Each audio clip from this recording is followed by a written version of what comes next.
반갑습니다. 뭐하는데 반갑다 그러나 그런데 제가 한번 온 적이 있는데요. 그래서 제가 반갑다 그래야 해봤어요.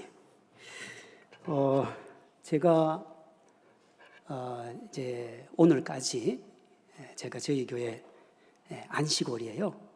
그래서 이제 한 달을 제가 쉬었어요. 그래서 이제 한 달 쉬는 동안 양복은 한 번도 입은 적이 없고, 제가 서울 쪽에서 사역을 하다 왔는데, 제 아는 동기들이나 이런 목사님들이 쉬니까 설교하러 오라 그래서 나는 한 달 동안은 아무것도 안 한다. 그러니까 한 달 동안 말도 안 하고 설교도 안 하니까 너무 좋아요. 이게 말을 안 하니까요. 너무 좋은 거예요. 말을 안 하니까. 저는 말하는 걸 뭐 딱히 그렇게 좋아하지는 않거든요. 그런데 일부를 항상 일단 영상으로 제가 예배를 드리고, 이제 다른 교회도 다니고, 우리가 3부 예배까지 있는데 2부 시작할 때 한 20분을 꼭 봐요. 3부도 시작할 때 20분을 봐요. 근데 왜 보느냐 그러면 새 가족이 왔나 안 왔나. 우리가 오면 광고할 때 새 가족 소개를 하거든요. 그러니까 새 가족이 왔나 안 왔나 이제 그걸 봤는데, 지난 4주 동안 딱 한 명 왔어요. 그래서 제가 이거 안식년을 더 안 해야 되나. 새 가족이 와가지고 영혼이 살아야 되는데 저거 없으면 내가 영혼 살리려고 목사가 됐는데 새 가족이 없으니까 너무너무 속이 상한 거예요. 오늘 우리가 새가족위원회 헌신 예배잖아요. 이게 사실은 정말 특별한 거예요. 이제 전도 안 된다? 아무리 해도 안 된다? 안 되는 게 어디 있어요?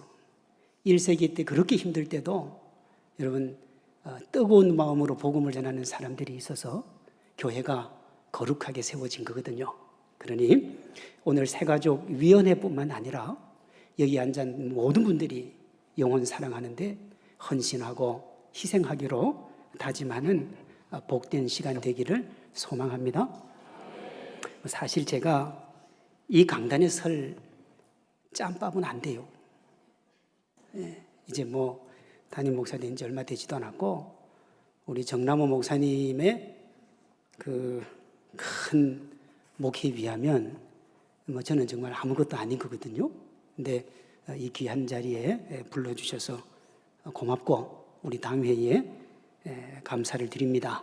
우리 2025년 주님 앞에 거룩한 헌신을 잘 다짐해서 이곳에 계신 여러분 또 제송제일교회가 교회의 부흥뿐만 아니라 한국교회 거룩하게 이끌어 나가는 축복의 시작이 되기를 소망합니다. 기도하겠습니다. 살아계신 하나님 아버지 감사합니다.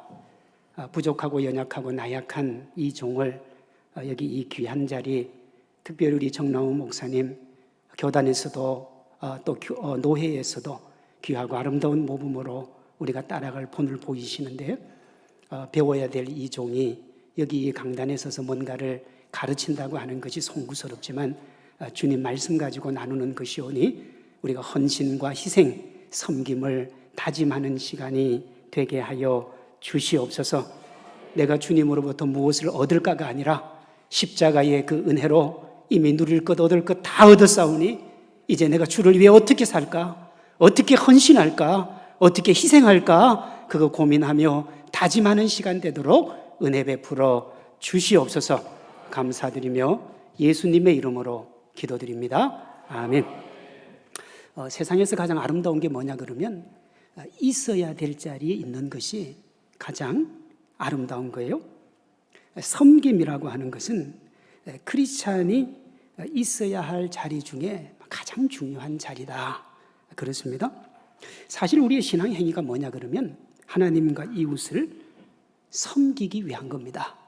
우리가 예배를 드리고 찬양을 하고 기도하고 하는 것은 섬기기 위한 거예요. 왜 섬기기 위한 거냐? 우리가 장로교 아닙니까? 장로교는 주님의 예정을 100% 신뢰합니다. 그러니 구원은 오직 주님 손에 달려 있으니 우리가 구원받은 자로서 어떻게 살아갈 것인가 하는 것이 대단히 중요한 것이 되는 거예요. 오늘 본문에 섬김이 뭔가 하는 것을 정확하게 보여줍니다. 본문은 예수님이 십자가 고난을 엿새 앞둔 베다니 예수님을 위해 이루어진 잔치자리예요. 이 잔치자리에서 마리아의 섬김을 한 폭의 그림처럼 담고 있습니다. 베단이라고 하는 곳이 어떤 곳이냐 하면 예수님의 사랑이 머문 아주 특별한 자리거든요. 예수님의 공생의 3년 동안 우리 주님의 말씀과 행위는 뜨돌아만 다녔고요. 결국은 배반의 아픔으로 종국을 맞습니다. 오늘 본문에도 나오잖아요. 가룟 유다가 예수님을 팔잖아요. 그런데요, 이곳 베다니는 이 마리아라고 하는 여자가 떠도는 예수님의 사랑을 붙들어서 머물게 한 장소예요. 또한 예수님의 따뜻하고 사랑스러운 눈물로 응답한 곳도 이기 베다니라고요. 오늘 본문의 옥합을 깨뜨리는 우리가 마리아의 섬김을 통해서 섬김의 올바른 자세와 방법, 그 결과를 살펴보려고 합니다. 먼저 섬김의 시작이에요. 섬김은 어디서 시작되느냐 하면 마음에서 시작하는 겁니다. 마음에서. 마리아는 예수님께 자기의 마음을 드렸어요. 적지 않은 사람들이 겉으로 드러나는 것으로 사람을 평가를 합니다. 그런데 그건 반쪽짜리예요. 제대로 된 평가는 어디에서 시작을 해야 되느냐 그러면 마음에서 시작을 하는 겁니다. 제 말 아닙니다. 예수님이 그렇게 말씀하셨어요. 오늘 본문 마리아 외에 또 한 사람의 주인공이 등장을 하는데 가룟 유다죠. 5절에 보면 마리아가 한 행동에 대해서 가룟 유다가 이렇게 평가를 해요. 이 향유를 어찌하여 300데나리온에 팔아 가난한 자들에게 주지 아니하였느냐. 이 말은, 가룟 유다가 하는 이 말은요, 자기가 지난 3년 동안 예수님을 모시고 살았던 말에 핵심을 담고 있어요. 자, 6일 뒤에 예수님이 돌아가시는 거예요. 여기 예수님의 가르침의 핵심이 뭐냐 그러면 고아와 과부를 돌아보는 겁니다. 지금 가룟 유다가 왜 그것을 팔아 가난한 자들에게 주지 않았느냐라고 묻는 것은 예수님의 가르침에 대한 충실한 답변이에요. 노동자의 1년 품삯에 해당하는 엄청난 양을 왜 예수님 발에 부어서 허비를 하느냐 하는 거잖아요. 가룟 유다의 이 말을 듣고 다른 제자들도 똑같이 생각을 합니다. 마태복음 26장 8절에 보면 제자들이 보고 분개하여 이르되 무슨 의도로 이것을 허비하느냐 그래요. 자, 가룟 유다는 낭비한다 그랬고요. 다른 제자들은 허비한다 그랬다고요. 무슨 얘기냐 그러면 마리아의 섬김을 생뚱맞은 행동으로 여겼고 그녀가 사용한 향유를 낭비로 봤다는 거예요. 낭비요. 그 낭비였어요. 이건 세상 사람들이 말입니다. 교회 다니면서 하나님 앞에 11조하고 감사헌금하고 또 와가지고 봉사하고 예배 드리는 걸 뭐라고 그럽니까? 쓸데없는 짓이라고 그럽니다. 왜 쉬는 날 가서 그런 짓을 하느냐. 그런데요, 이 이야기에 이 섬김에 대한 참된 평가자이신 예수님이요, 달리 평가를 해요. 7절입니다. 오늘 본문 7절이요. 예수께서 이르시되 그를 가만두어 나의 장례할 날을 위하여 그것을 간직하게 하라. 그렇게 이야기를 해요. 이 동일한 내용을 다루고 있는 마태복음 26장 10절에 보면 예수님이 좀 더 직접적으로 누구 손을 들어주느냐 그러면 마리아 손을 들어줘요. 예수께서 아시고 그들에게 이르시되 너희가 어찌하여 이 여자를 괴롭게 하느냐? 그 다음 같이 읽을까요? 시작. 그가 내게 어떤 일을 했다고요? 좋은 일. 근데 가룟 유다와 제자들은 그걸 뭐라고 그랬어요? 낭비고 허비다 그랬다고요. 누가 봐도 가룟 유다의 말이 맞고 예수님의 가르침과도 부합합니다. 그런데 왜 예수님은 자신의 가르침에 덜 부합한 여인의 손을 들어줬을까요? 아니 지금까지 예수님이 고아와 과부를 돌아보라고 그랬고 돈을 함부로 쓰지 말라고 그래놓고는 자기 게 되니까 나한테 한 건 괜찮다. 만약에 예수님이 그렇게 얘기했다 그러면 예수님 심각한 거예요. 그럼에도 불구하고 예수님이 여자의 손을 들어줬다는 것 우리가 생각을 해봐야 되잖아요. 이 차이의 중심에 뭐가 있느냐 그러면 마음이라는 게 있습니다. 이 예수님의 말씀의 핵심이 마음이라는 걸 나중에 누가 알게 되느냐 그러면 사도 요한이 알게 돼요. 이 요한복음을 누가 적느냐 그러면 사도 요한이 적습니다. 그런데 그의 제일 끝에 적어요. 그의 죽음이 다가올 때쯤 요한복음을 적는다고요. 그래서 마태, 마가, 누가복음은 공관복음이라서 내용이 비슷한데 요한복음은 그 3복음서에 있는 걸 되도록이면 빼고 나중에 자기가 적어요. 근데 이걸 알게 되어서 오늘 본문 6절에 보면 이렇게 기록을 해요. 가룟 유다가 이렇게 말함은 가난한 자들을 생각함이 아니요 그는 도둑이라 동계를 맞고 거기 넣은 것을 훔쳐가미르라. 그럼 가룟 유다가 말입니다. 고아와 과부를 돕는다는 대의명분을 내세워서 사람들에게 뭘 얻었어요? 동의를 얻었잖아요. 동의를 얻었어요. 야, 참 잘 배웠다. 그런데 실상 그게 뭐였느냐 그러면 위선이었다는 겁니다. 좋은 대의명분 뒤에 자기 유익이라고 하는 욕망을 둔 거예요. 그럼 마리아의 마음은 어땠느냐 그러면 그녀의 마음을 7절에 보면 예수님이 이렇게 말씀하세요. 그를 가만두어 나의 장례하나를 위하여 그것을 뭐하라고요? 간직하게 하라. 잘했다는 거예요? 못했다는 거예요? 잘했다는 거예요. 여러분 사람은 겉으로 드러난 것을 보고 평가를 합니다만 하나님은 마음을 보고 판단하시는 거예요. 사무엘상 16장 7절입니다. 여호와께서 사무엘에게 이르시되 내가 보는 것은 사람과 같지 아니하니 사람은 뭘 보고요? 외모를 보고 하나님은 뭘 본다고요? 중심이 뭡니까? 마음을 보신다는 마음을요.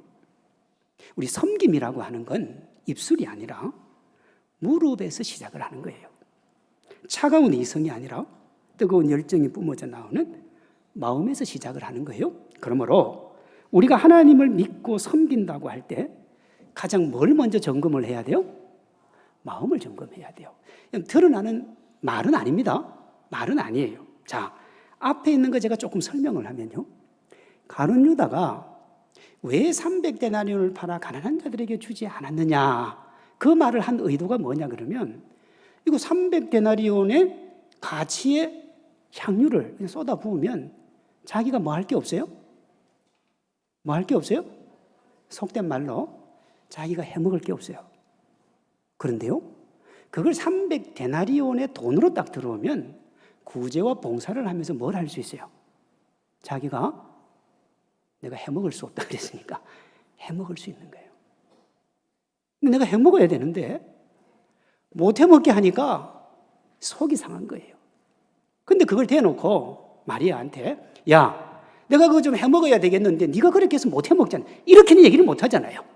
그 좋은 방법이 뭐냐 그러면 고아와 과부에게 주지. 그걸 왜 그렇게 하면 듣는 사람도 좋고 자기 속마음 들키지도 않고 그러나 본질은 뭡니까? 위선인 거예요.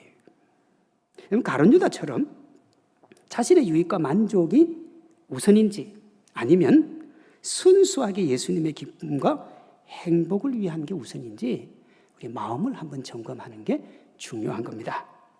하나님 앞에 서 있는 여러분의 마음 어떠세요? 마리아처럼 내면의 마음과 행동이 같아야 되는 거예요. 가룟 유다처럼 마음과 행동이 전혀 다른 위선이 되면 안 되는 겁니다. 예를 들어서 여러분 여기 와서 열심히 봉사하고 예배드리고 충성하고 헌신하고 다 하고 집에 들어가서 거실에 들어가서 주님 감사합니다. 그 괜찮아요. 근데 집에 딱 들어가서 어떻게 해요? 예? 이야, 내가 꼭 이렇게까지 해야 되나? 심각해지는 거예요. 심각해지는 거예요. 저희 교회가 지금 우리 장로님 4분, 안수 집사님 10분, 우리 권사님 18분 우리가 뽑아놓고 제가 지금 교육 중인데요. 지금 2달째 하는 교육이 뭐냐 그러면 마음이요. 마음을 먼저 하나님 앞에 드리라고. 마음을 먼저 주님 앞에 드리고 헌신하고 충성을 다짐하라고요. 가룟 유다처럼 마음과 행동이 전혀 다른 위선이면 안 되는 거예요. 제가 좀 더 살펴볼게요. 가룟 유다의 외적인 모습은 신실함 그 자체예요. 한번 보세요. 3년 동안 재정을 담당을 했고요. 나머지 제자들이 그의 말에 동의를 했습니다. 그러니 그의 직책이나 신앙 언어, 그가 신실하고 정직한 사람처럼 보이는 건 분명한 거예요. 그런데 그의 실제 모습이 뭐냐 그러면 그게 괴물인 겁니다. 괴물도 그런 괴물은 없어요. 왜냐하면요, 오늘 본문에서만 그렇게 한 게 아니고요, 소외단 자들, 예수님이 너희 중에 한 명이 나를 팔 것이다 그랬잖아요. 그렇죠? 한 명이 나를 팔 것이다 그럴 때 예수님 팔 비용을 은 30냥을 가슴에 품고 그가 뭐라고 물어봤는 줄 압니까? 예수님한테? 나는 아니지요. 아니, 예수님 팔 사람이었어요?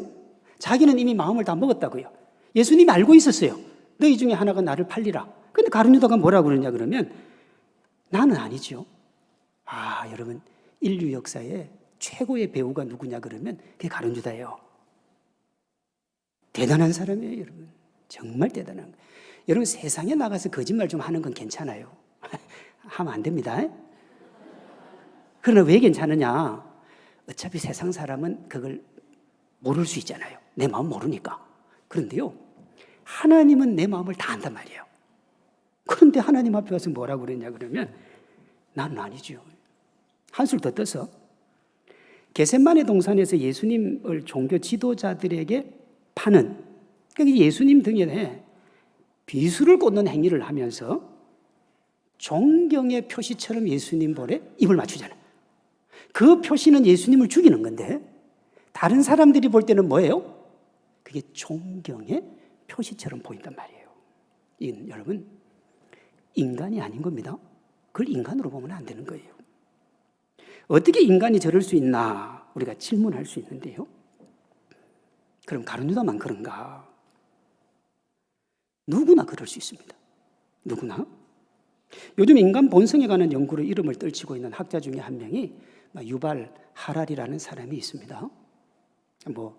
책을 아마 보신 분들도 계실 거예요. 그가 돈을 최고로 여기는 자본주의에 대해서 이렇게 말했어요. 자본주의는 그만하면 충분히 벌었으니 이제 그만하라라고 말하는 법이 없다. 이번에 이렇게 한 얘기예요.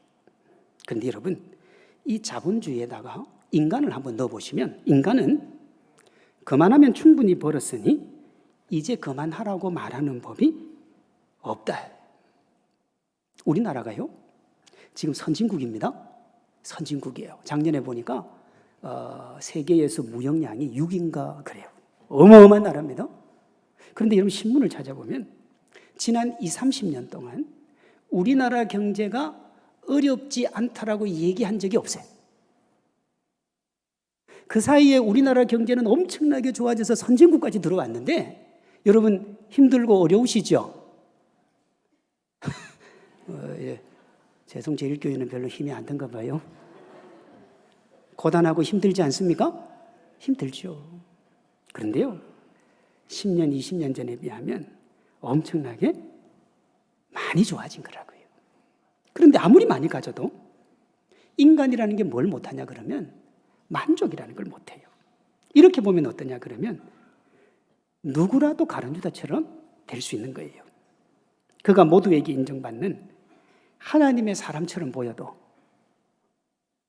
정말 열심히 봉사하고 섬기고 나아가는 하나님의 사람처럼 보여도 사람은 그럴 수 있어요. 저도 저희 교회 가면 진짜 열심히 한다 그래요. 목사님 쉬엄쉬엄 쉬어가면서 하라 그래요. 네. 그래서 우리 장로님들께서 안식년 됐으니까 좀 쉬시라고. 근데 제가 한 달을 쉬어보니까요, 저도 많이 변했어요. 네. 저도 좀 이기적이 됐고, 처음에는 교회와 성도들을 생각해서 힘들고 어려워도 다 참았는데 제가 돌아보니까요, 막 짜증도 많이 내고, 성도들한테 내가 꼭 이런 것까지 해야 되느냐라고 그랬던 제 모습이 있더라고요. 제가 지금 무슨 얘기하냐? 모두에게 인정받는 위대한 하나님의 사람처럼 보여도 누구나 가룟 유다처럼 할 수가 있는 거예요. 누구나. 그 결과는 어떠냐 그러면 비참해지는 겁니다.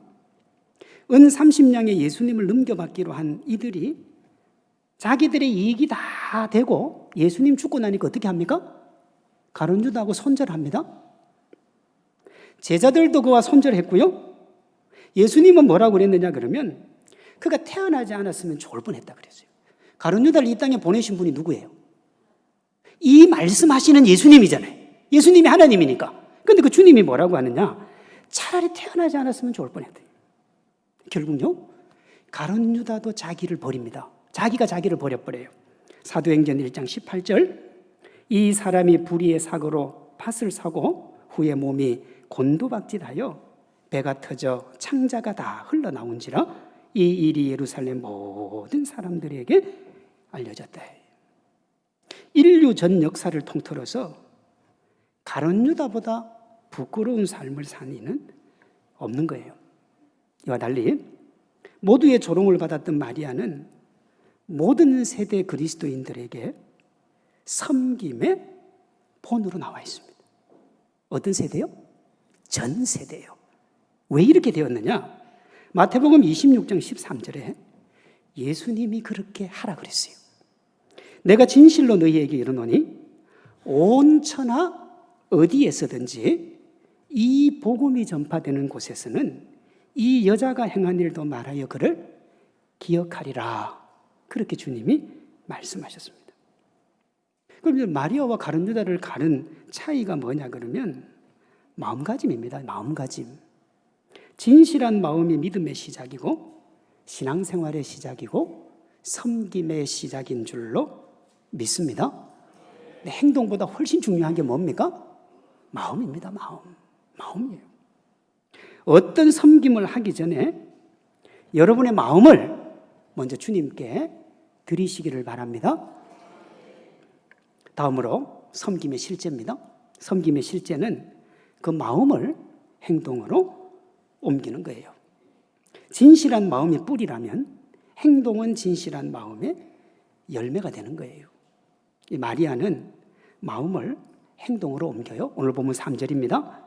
마리아는 지극히 비싼 향유고 순전한 나드 한 근을 가져다가 예수의 발에 붓고 자기 머리털로 그의 발을 닦으니 향유 냄새가 집에 가득하더라 그랬어요. 근데 2절에 보면 여기가 어디냐 그러면 잔치집이에요. 잔치집에는 누가 많습니까? 사람이 많습니다. 잔치집에 누가 많습니까? 그러면 술이 많습니다. 사람이 많아요. 그 모든 사람들 코끝에 향기가 진동을 했어요. 사람들이 향기의 근원을 따라가 보니까 예수님의 발이에요.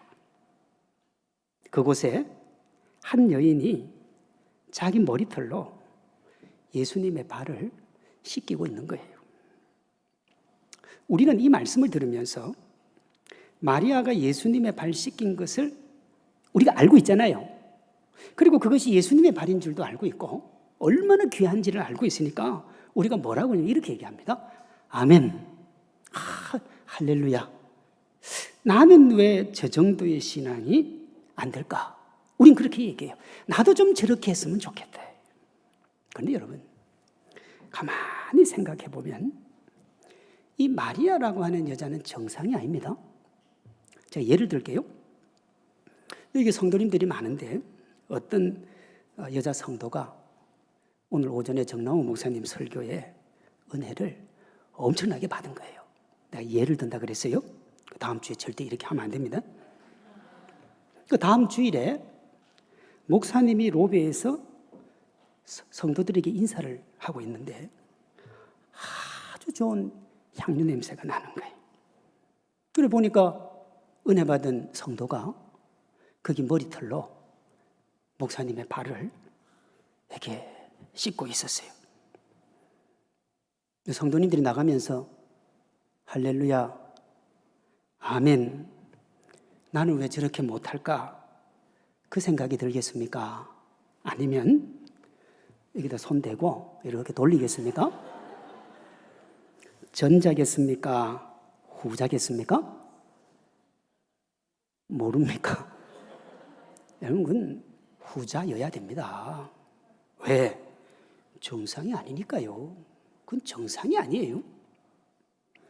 당시 주변의 반응도 다르지 않았습니다. 가룟 유다는 뭐라고 했냐면 낭비라 그랬고, 다른 제자들은 그렇게 행동하는 마리아의 행동에 분개를 했어요. 분개를. 8절에 가난한 자들은 항상 너희와 함께 있다라는 예수님의 말씀에 따르면 이렇게 분개하는 게 맞습니까? 틀립니까? 맞습니다. 왜? 가난한 자들은 항상 너희와 함께 있다고 그랬으니까 그 사람들을 돕는 게 맞아요. 예수님의 가르침의 본질로 하면 마리아가 틀린 게 맞다고요. 그런데도 예수님이 마리아가 전적으로 옳다고 하는 이유가 뭐냐면 두 가지예요. 하나는 뭐냐면 예수님의 십자가 죽음을 앞둔 유월절 여세전이라는 상황이에요. 자, 본문 8절입니다. 가난한 자들은 항상 너희와 함께 있거니와 나는 항상 있지 아니하니라. 직접적으로 예수님을 섬길 기회가 지금뿐인데 마리아가 그것을 알고 향유를 부었다는 거예요. 그래 여러분, 마리아는 말씀을 어떻게 들은 거예요? 금고옥조로 들은 거예요. 저 말씀을 듣고 내가 저 말씀대로 어느 타이밍에 살아야 될지에 대한 분명하게 들은 거예요. 들은 거예요. 다른 하나는 마음가짐입니다. 가룟 유다는 자신이 얻고자 하는 것을 위해서 예수님을 팔고 있는 거예요. 속이 시커매요. 그러나 마리아의 마음은 순수하게 예수님을 위해서 그렇게 하고 있는 거예요. 그 마리아가 평소에 뭘요? 말씀을 가슴에 담은 거예요. 우리 사랑하는 성도 여러분, 하나님의 말씀 가슴에 깊이 깊이 담으시기를 바랍니다. 제가 이런 글을 본 적이 있어요. 자녀는 부모에게 짐입니다. 사실 자녀가 아니라면 그 아이들을 어떻게 늘 받아들이고 용납할 수 있습니까? 그러나 자녀가 짐이 된다고 없어지면 어떨까요? 이렇듯 자녀는 짐이 돼 행복한 짐입니다. 그랬어요. 자녀는 부모에게 짐이에요. 저도 안식월이 시작되기 한 주 전에 우리 아들이 공을 차다가 중3인데 다리가 부러졌어요. 다리가. 이제 수술을 하고 한 달 동안 깁스를 하고 지난 월요일 날 개학을 했잖아요. 학교는 가야 되죠. 이제 고등학교 첫날이니까. 그래서 제가요, 아침에 등교시켜주고요, 퇴교할 때 차 타고 가서 4시 반에 가가지고 퇴교시켜주고요, 저녁에 10시에 학원 마치고 데려와요. 환장하겠어요. 내가 이거를 내 새끼 아니면 안 합니다. 그걸 어떻게 해요? 그죠? 아침, 오후, 밤에 그게 꼬박 매이는 거예요. 안식월이요? 안식월이 어디 있어요? 집에 대기하고 있어야 돼요. 그렇죠? 이제 다음 주부터 제가 이제 교회 가면 새벽 기도도 빨리 나와야 돼요. 왜? 학교 보내야 되잖아요. 무슨 말씀인지 알겠습니까? 자녀이기 때문에. 부모가 자녀의 모든 것을 받아들이는 행복한 짐, 그것이 크리스찬에게는 주님을 위해 섬기는 섬김인 줄로 믿습니다. 그거예요. 우리에게 섬김이 분명하게 짐이지만 예수님을 위해서 지는 행복한 짐이고요. 주님이 뭐라고 하셨느냐? 우리에게 그 짐을 지라고 하셨어요. 마태복음 11장 28절입니다. 수고하고 무거운 짐진 자들아 다 내게로 오라. 내가 너희를 쉬게 하리라. 나는 마음이 온유하고 겸손하니 나의 멍에를 메고 내게 배우라. 그리하면 너희가 쉼을 얻는다. 우리가 딱 여기까지만 좋아하거든요. 그 다음에 한 구절이 더 있어요. 이는 내 멍에는 쉽고 내 짐은 가벼움이라. 너희가 인생짐 내게 맡기고 무슨 짐을 지라는 거예요? 하나님이 주시는 하나님의 영광을 위한 섬김의 짐을 지라는 겁니다. 그 거룩한 짐 감당하기로 다짐하는 우리 성도님들 되시기를 바랍니다. 마리아가 비싼 향유 한 근을 드렸어요. 5절은 이것을 300데나리온이라 그래요. 당시 노동자의 하루 품삯이 대략 한 데나리온이니까 300데나리온은 1년치 품삯입니다. 원래 최저시급이 한 10,000원 정도 되는 걸로 제가 알거든요. 그러면 한 2,500만 원 정도 돼요. 가룟 유다는 이 2,500만 원을 낭비라 그랬습니다. 사실 낭비가 맞지요. 그러나 세상에서 말하는 내가 손해를 보는 그런 낭비가 아니고, 이 낭비는 세상 그 어떤 투자보다 가치 있고 소중한 낭비인 줄로 믿습니다. 그래서 이걸 뭐라고 그러냐 그러면 거룩한 낭비라 그러는 거예요. 우리 시대 복음주의의 한 핵을 그은 팀 켈러 목사님은 이것을 집 나간 둘째 아들이 돌아왔을 때 그 아버지가 아들에게 반지를 끼우고 짐승을 잡아서 잔치를 한 것에 빗대어서 그 하나님을 무슨 하나님이라 그래요? 당부 하나님이라 그래요. 그 책이 있어요. 서점에 가서 팀 켈러 목사님의 당부 하나님이라는 책이 있습니다. 그 당부가 뭐냐 그러면 흥청망청이에요. 흥청망청 쓰는. 그 당부 하나님은 뭐냐 그러면 흥청망청 쓰시는 하나님. 이런 흥청망청이 좋은 말입니까? 안 좋은 말입니까? 안 좋은 말입니다. 그럼 왜 하나님이 당부 하나님이에요? 온 우주 만물의 주인이신 하나님이 우리 살리려고 하늘 보자 비우신 것이 흥청망청이에요. 알고 있습니까? 그 하나님이 이 땅에 오셔서 고단한 인생 사시고 십자가의 죽임을 당하신 건 흥청망청이에요. 낭비도 이런 낭비가 없어요. 그런데 하나님이요, 그 낭비를 기뻐하신 거예요. 자신에게 있는 가장 귀한 것을 우리를 위해 흥청망청 쓰신 그 당부 하나님의 사랑으로 저와 여러분이 살고 소망 가지고 내일을 향하여 달려갈 힘을 얻은 줄로 믿습니다. 하나님이 흥청망청 썼기 때문에 우리가 산 거예요. 이렇게 놓고 보면 하나님과 하나님 나라 위에 우리가 가진 것을 사용하면 사용할수록 좋은 것인 줄로 믿습니다. 야, 저 목사님 우리한테 있는 거 막 쓰라는 걸 저렇게 고급스럽게 얘기하네, 뭐 그럴 수도 있어요. 그런데 여러분, 이 비밀을 아는 이가 돈 벌어서 남 주고 공부해서 남 주고 그렇게 주고 시간이 있으면 봉사하고 하나님을 위해서 목숨을 거는 거예요. 왜? 그거 아니까요. 마리아가 가룟 유다가 핀잔을 주고 모든 제자가 눈을 흘기며 뭐라고 해도 조금의 흔들림도 없이 자기 머리털로 예수님의 발을 씻은 이유가 여기 있는 겁니다. 타인의 눈에 낭비지만 세상에서 가장 귀하고 복되게 사용하는 향유라는 걸 안 거예요. 자신이 귀하게 여기는 옥합 여러분 있지 않겠습니까? 그거 예수님 위에 깨트려 주님 앞에 내어놓는 거룩한 낭비 실천하는 우리 믿음의 주인공들이 되시기를 바랍니다. 그게 뭐냐?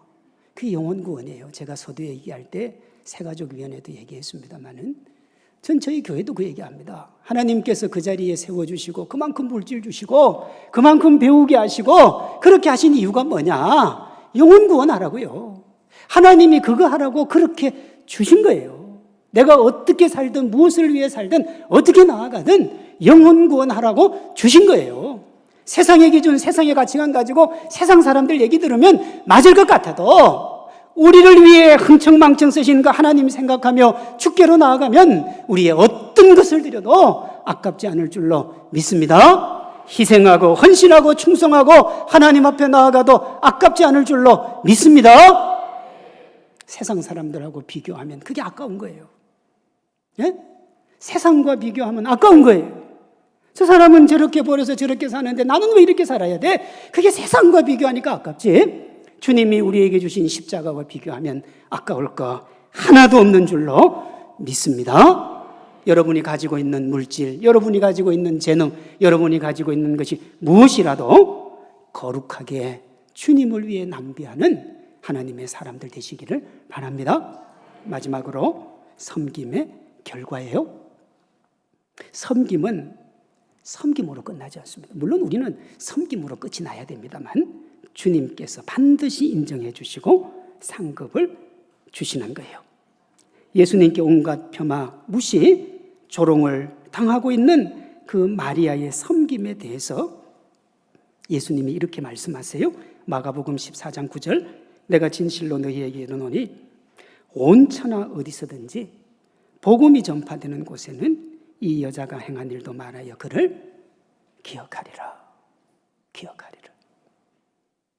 우리 정남호 목사님 정말 온 힘을 다해서 복음을 전하고 하나님의 영광 위에 살고, 저는 조금 따라가려고 노력을 합니다만 나름대로 저도 열심히 하는 것 같아요. 그러나 여러분, 제가 이 땅에 이슬로 사라졌을 때 주님은 기억하시겠지만 이 세상 사람 누가 나를 기억하겠어요? 그렇잖아요. 그런데 여러분 보세요. 이 여자가 행한 거는 주님이 내가 다시 올 때까지 영원히, 그래서 오늘도 기억되는 거 아닙니까? 하나님 앞에 드리고 하나님 앞에 헌신하고 하나님 앞에 내어놓는 그 멋진 것들 하나님께서 인정해 주실 줄로 믿습니다. 우리가 세상에서 인정받는 것도 좋고요, 세상에서 이름 날리는 것도 좋습니다만은 그 모든 인정이 예수님의 인정에 비할 바가 아닌 거예요. 아니, 이 세상에서 어떤 인정을 받아도 예수님이 그것 인정하지 않으면 우리 인정, 그 무용지물인 거예요. 이런 겁니다. 젊은 피아니스트가 오랜 훈련을 받고 연습을 한 끝에 음악계에 데뷔하는 콘서트를 갖게 됐어요. 이 사람이 연주가 끝나자 사람들이 보니까 지금까지 들었던 음악 중에 이렇게 잘 연주한 적이 없어서 모두가 일어나 기립박수를 보내고 환호하고 난리가 났어요.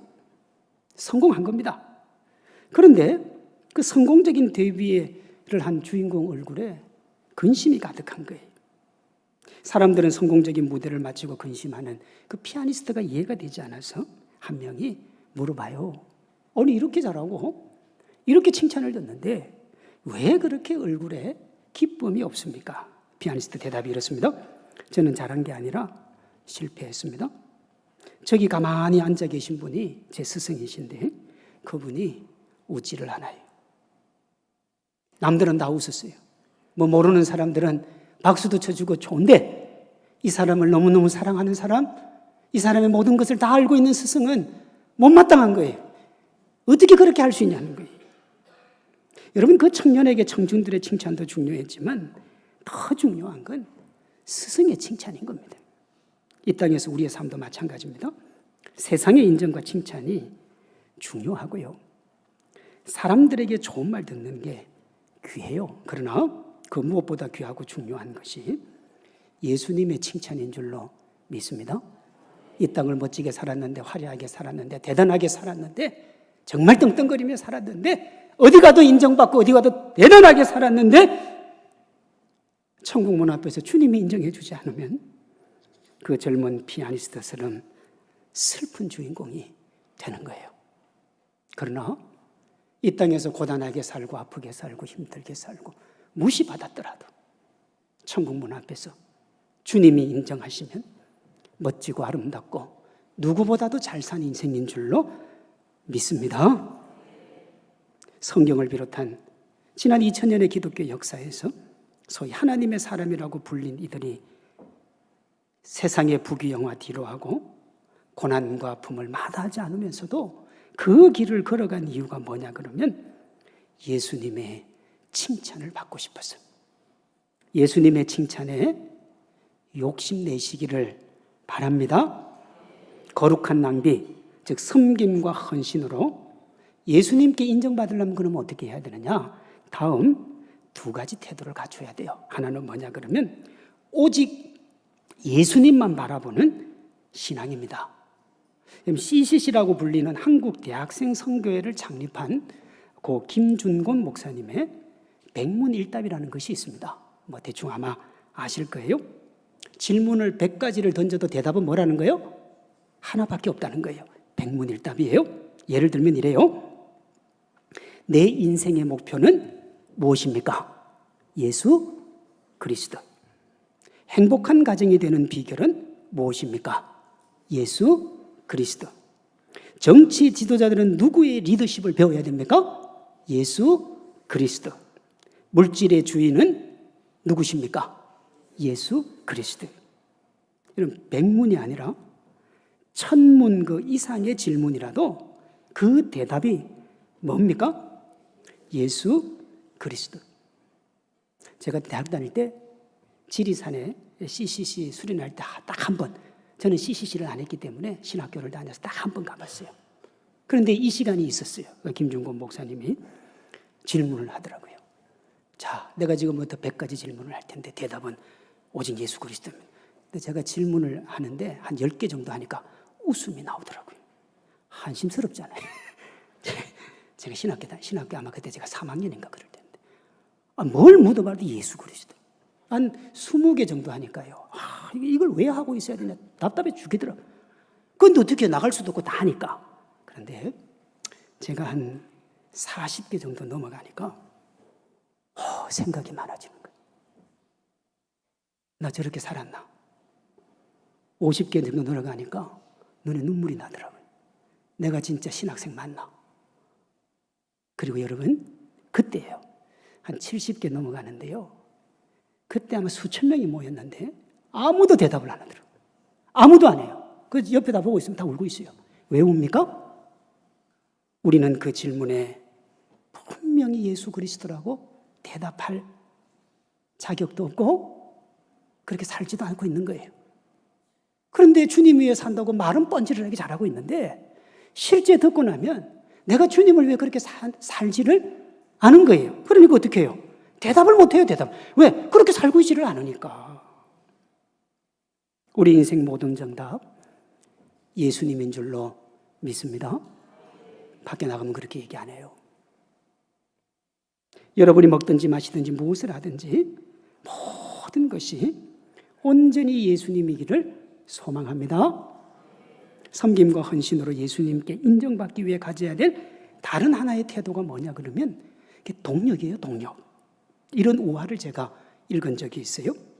말 한 마리와 당나귀 한 마리가 있었어요. 하루는 주인이 말과 당나귀 등에 짐을 지우고 길을 떠났어요. 근데 얼마 가지 않아서 아마 주인이 당나귀 등에다가 물건을 좀 많이 올린 것 같아요. 말이 좀 큰데 말에다가 해야 되는데 당나귀에게 했어요. 그래서 무거운 짐을 진 당나귀가 말에게 부탁을 합니다. 말아, 내가 지금 상당히 힘이 든데 내 짐을 조금만 나누어져 줄 수 있겠니? 근데 말이요, 자기도 힘드니까 들은 채도 하지 않고 식은땀을 흘리는 당나귀를 그냥 뒀어요. 얼마 지나지 않아서 당나귀가 지칠 대로 지쳐서 쓰러져 죽고 맙니다. 그러자 주인이 당나귀 등에 있는 짐 모두를 어디다가 옮겨요?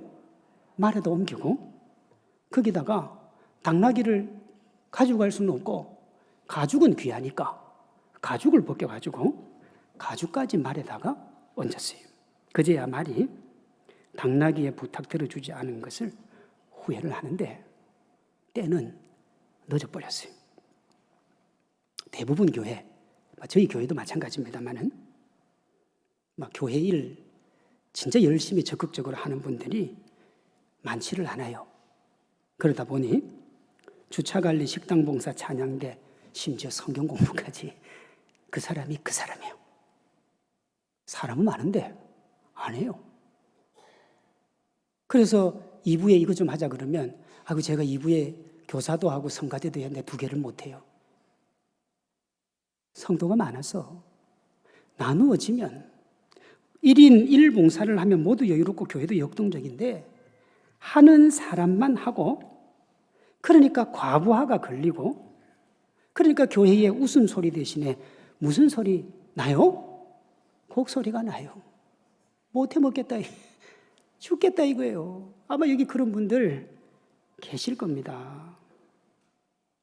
자기 편함을 위해서 당나귀의 말을 외면했던 말이 당나귀의 짐까지 맡았던 것처럼 아무것도 안 하면 우선은 편할 수 있어요.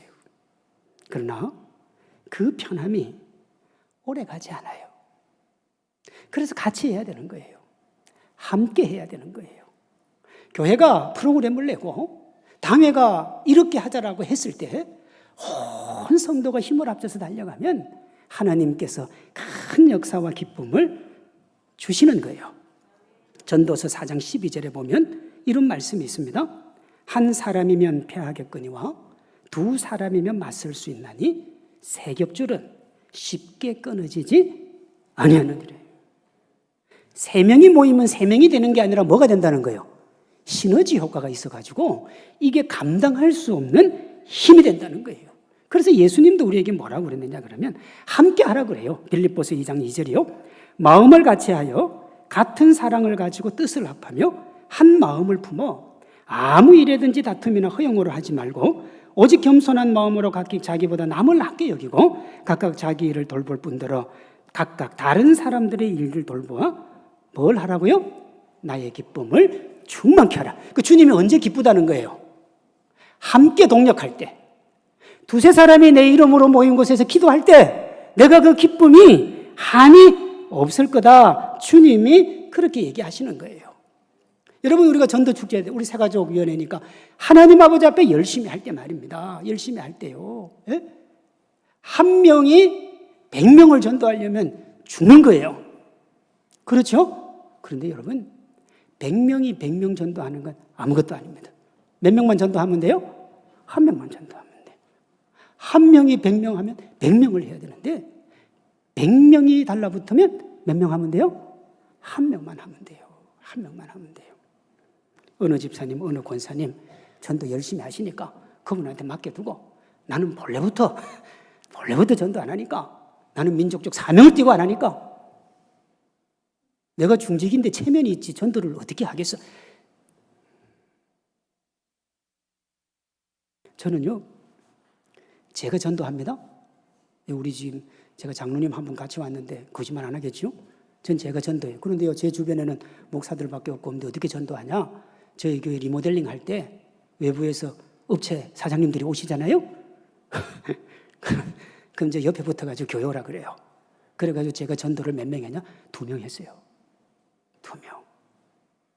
응? 여러분들 주변에 안 믿는 사람이 있을 거 아니에요. 하면 돼요. 하면 돼요. 노력하고 달려가고 힘을 내서 마무리합니다. 우리가 동력할 때 하나님이 기뻐하시니까 동력으로 하나님의 기쁨이 되시기를 바랍니다.